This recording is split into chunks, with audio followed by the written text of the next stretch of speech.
ଆସନ୍ତୁ ଆଜି ଗୋଟେ ଗପ ଶୁଣିବା। ଗପଟିର ନାଁ ହେଲା ବାଘ ଏବଂ ସୁବର୍ଣ୍ଣ କଙ୍କଣ। ଥରେ ଜଣେ ବ୍ରାହ୍ମଣ ତୀର୍ଥ କରିବା ପାଇଁ ବାହାରିଲେ। ଯିବା ବାଟରେ ଏକ ବଡ଼ ଜଙ୍ଗଲ ଅତିକ୍ରମ କରିବାକୁ ପଡ଼ିଲା। ସେ ଜଙ୍ଗଲରେ କିଛି ବାଟ ଯିବା ପରେ ଦେଖିଲେ ଗୋଟିଏ ବାଘ ଘାସ ଖାଉଛି। ବାଘଟି ହ୍ରଦ କୂଳରେ ବସିଥାଏ। ବାଘଟି ଘାସ ଖାଉଥିବାର ଦେଖି ବ୍ରାହ୍ମଣକୁ ଆଶ୍ଚର୍ଯ୍ୟ ଲାଗିଲା। ଯିଏ ସବୁବେଳେ ଜୀବଜନ୍ତୁ ମାରି ଖାଇବା କଥା, ସେ ପୁଣି ଘାସ ଖାଉଛି। ପୁଣି ବାଘ ହାତରେ ଏକ ସୁବର୍ଣ୍ଣ କଙ୍କଣ ଧରିଛି। କଙ୍କଣଟିରେ ସୂର୍ଯ୍ୟକିରଣ ପଡୁଥିବାରୁ ବେଶ୍ ଝଲକ ଦେଖାଯାଉଛି।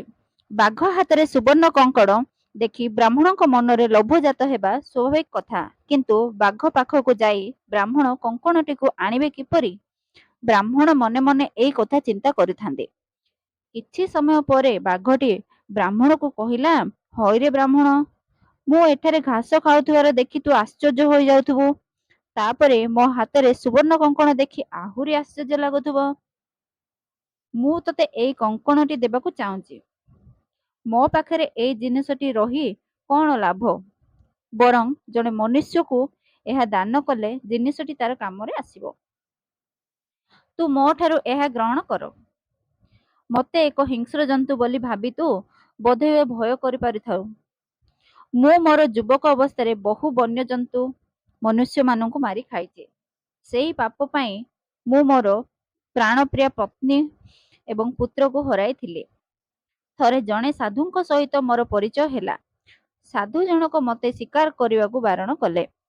ସାଧୁ ମହାତ୍ମାଙ୍କ ଉପଦେଶ ମାନି ମୁଁ ନିରାମିଷାଂଶୀ ପାଲଟି ଯାଇଛି।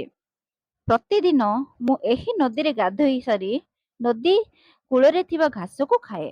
ବୋଧହୁଏ ସେଥିପାଇଁ ମୋର ଦାନ୍ତ ଏବଂ ପଞ୍ଝାଗୁଡ଼ିକ ନଷ୍ଟ ହୋଇଗଲାଣି।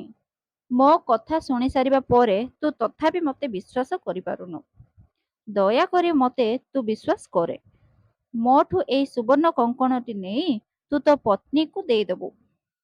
ତଥାପି ମଧ୍ୟ ବ୍ରାହ୍ମଣ ବାଘର କଥାକୁ ବିଶ୍ୱାସ କରିପାରିଲା ନାହିଁ। ବିଶ୍ୱାସ ଜନ୍ମେଇବା ପାଇଁ ବାଘଟି ବ୍ରାହ୍ମଣକୁ କହିଲା, ହେ ବ୍ରାହ୍ମଣ, ତୁ ଆଜି ପର୍ଯ୍ୟନ୍ତ ଜୀବନର ମାୟା ଛାଡ଼ି ପାରିନୁ। ଜୀବନ କ୍ଷଣସ୍ଥାୟୀ। ତଥାପି ମଧ୍ୟ ମନୁଷ୍ୟଠାରୁ ଆରମ୍ଭ କରି ଜୀବଜନ୍ତୁଙ୍କ ପର୍ଯ୍ୟନ୍ତ ସମସ୍ତଙ୍କ ପାଇଁ ଏହା ଅତ୍ୟନ୍ତ ମୂଲ୍ୟବାନ। ମୁଁ ଜାଣିପାରୁଛି ତୁ ଦ୍ୱନ୍ଦ୍ୱରେ ପଡ଼ିଯାଇଛୁ। ଏହି ସୁବର୍ଣ୍ଣ କଙ୍କଣଟି ନିଶ୍ଚୟ ତୋର ଦରକାରରେ ଆସିବ। ଲୋକେ କହନ୍ତି ବ୍ରାହ୍ମଣ ଉଚ୍ଚ ଜାତି। ସେମାନଙ୍କୁ ଦାନ କଲେ ଭଗବାନ ସନ୍ତୁଷ୍ଟ ହୁଅନ୍ତି। କାରଣ ଭଗବାନଙ୍କ ସହ ସେମାନଙ୍କର କୁଆଡ଼େ ସିଧା ସମ୍ପର୍କ ଅଛି ବୋଲି ସ୍ୱୟଂ ବ୍ରାହ୍ମଣମାନେ ହିଁ କୁହନ୍ତି। ସାଧାରଣ ଲୋକଙ୍କୁ ଦେବା ଅପେକ୍ଷା ତୋତେ ଦେଲେ ଭଗବାନ ଅଧିକ ଖୁସି ହେବେ।